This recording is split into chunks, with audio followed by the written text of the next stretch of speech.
So coming awake to an alarm bell with a sudden start is not the best way to do your life. Many problems that human beings are suffering is simply because we have lost that awareness as to how to be in sync with the many forces.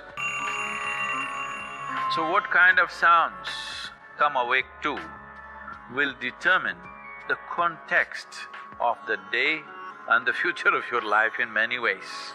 So coming awake to an alarm bell with a sudden start is not the best way to do your life. It is best that if you need a certain amount of if your body right now, because of the kind of food that you consume and the kind of thoughts and emotions that you process within yourself, accordingly you may… and the level of vibrance that you have managed within your body will determine how much sleep you need. Let us say you need let's say you need 8 or 12 hours of sleep. I was saying the wrong number Whatever amount of sleep you need, you know how much you need. So you go to bed early enough so that you come awake naturally. If you're coming awake naturally and suppose you have a doubt whether you will come awake or not, if you have a certain chant, if you've identified one of the Vairagya chants, you can use it. And when you wake up in the morning, you roll to the right and get up. You never roll to the left, because the first movement that you make, if you make to the left, you could cause some minor damage to the system. You always roll right. And also, as large part of the landmass on the planet is largely in the northern hemisphere, and human populations, 88% of human population is in the northern hemisphere. And in the northern hemisphere, there are many forces within the system which function like this, so this is why always right. So immediately people from Australia will ask this question, should I start with left? No. Just because you're going the wrong way, you don't have to continue that way You must start with right because physiologically it is so, psychologically it is so, energy-wise it is so, that right side is more stable, left side is more vulnerable. So always with the right. Even if you wake up in the morning, on the right. First movement should happen on the right side, not on the left side. There are studies which clearly say that those who are left-handed, they tend to live less than right-handed people. Do you know this? You left-handed? If you're left-handed, if you're constantly using your left hand more than your right hand, then you could live less on an average compared to right-handed people. Of course, life and death has so many other factors involved, but this could reduce one's lifespan because left is a vulnerable space. They told you in the morning before you wake up, you must rub your hands together and see like this, huh? Not see like this, you must place it upon your eyes. You do this, you will see God. It's not about seeing God. If you rub these two things together, all the nerve endings, there's a heavy concentration of nerve endings in your hands. If you do this, the system comes awake immediately. You're feeling asleep, you're feeling sleepy, just do this and see. Everything comes awake. So morning before you move your body, you get it awake first and then place it upon your eyes. Instantly a whole range of nerves connected with your eyes and the other aspect of your senses come awake. Before you move your body and your brain should be active. You shouldn't get up dumb, that's the idea. Understand? So you do that and then roll over to your right and get up.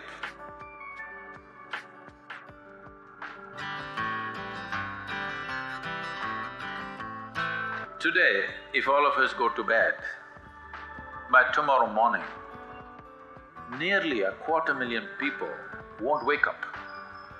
Natural death in the world. Suppose you wake up tomorrow, you guaranteed?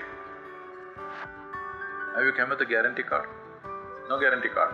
So suppose you wake up, let's say, just do this much, I'm telling you, this is a simple first step to your spiritual process. Tomorrow morning, when you come awake, check, you really awake or you dead? If you're awake, it needs at least a little celebration. You don't have to get up and dance, at least you can smile, still on. 250,000 people died. They were like you and me, poof, they went off, isn't it? Wherever you look, they're not there. Here I am still, alive. One big smile, will you?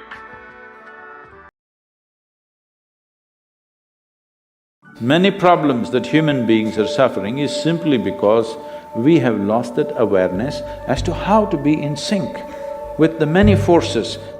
If you become in rhythm with life, you will also wake up somewhere after 3 a.m. At that time, if you sit up and do whatever process you have been initiated for, it will bear maximum fruit. In the way the planet is spinning and what is happening, something very fundamental changes somewhere between 3:20 to 3:40. This is called Brahma Muhurtam. This is relevant only up to 33 degrees latitude.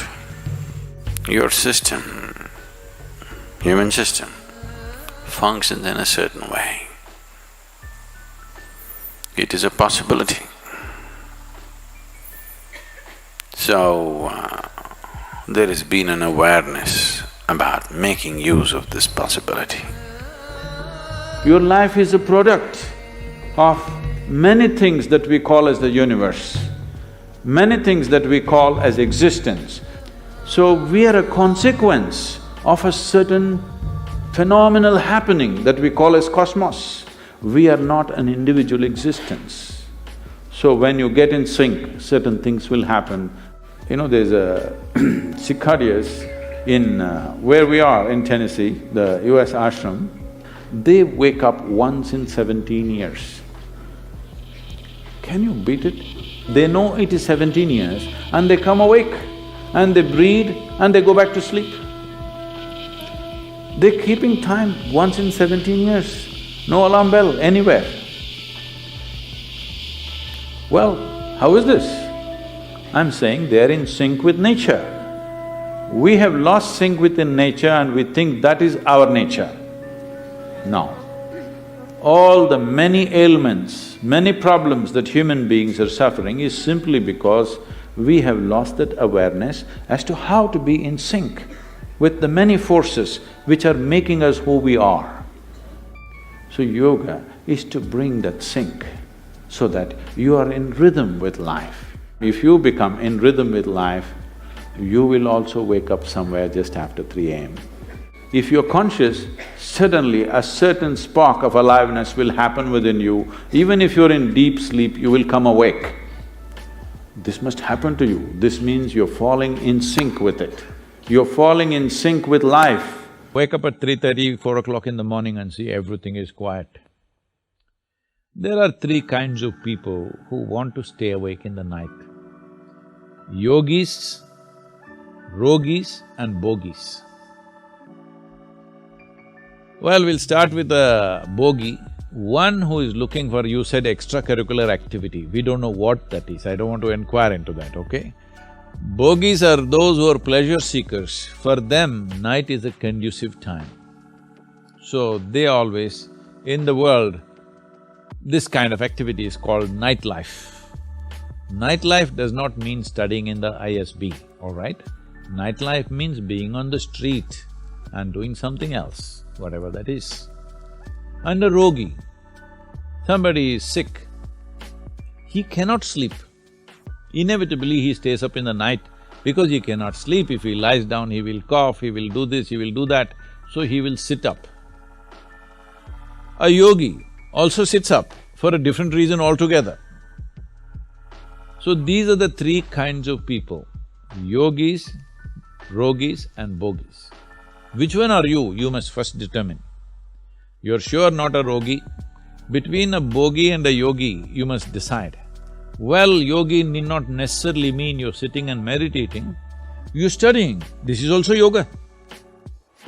Study means what? Something that is not a part of you, you're trying to make it a part of yourself. This is what yoga means. Yoga means union. You got yoked with something. It could be knowledge, it could be an experience, it could be cosmos, it doesn't matter what. But in some way, you're doing some yoga. So you think night is better. This is just a question of lifestyles. This is because in the last 50 years, we as a nation and culture are taking cues from Western societies and paying a big price for that. You will always see people who wake up early in the morning are of a different quality. People who sleep late and wake up late, they're of a different quality. Have you noticed this?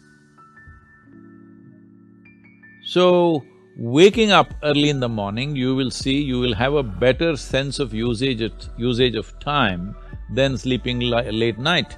Well, at a certain time on a certain day, if it happens, it's fine, that's not the point. But as a lifestyle, if you sleep late and wake up early also, that's wonderful. But if you cut down your sleep, are you able to be active and alive through the day? That's a question mark. That will only happen if you enhance your energy quality. If you raise your energies in a certain way, then you will see your sleep quota will shrink. Not because you're trying to avoid sleep, simply because you need less maintenance. Less maintenance means in some way, the system is going in a more efficient way that it needs less maintenance. If any machine is working very smooth, it will need less maintenance, isn't it? You eat something today and see, just learn to observe how agile and how active your body feels after eating this food.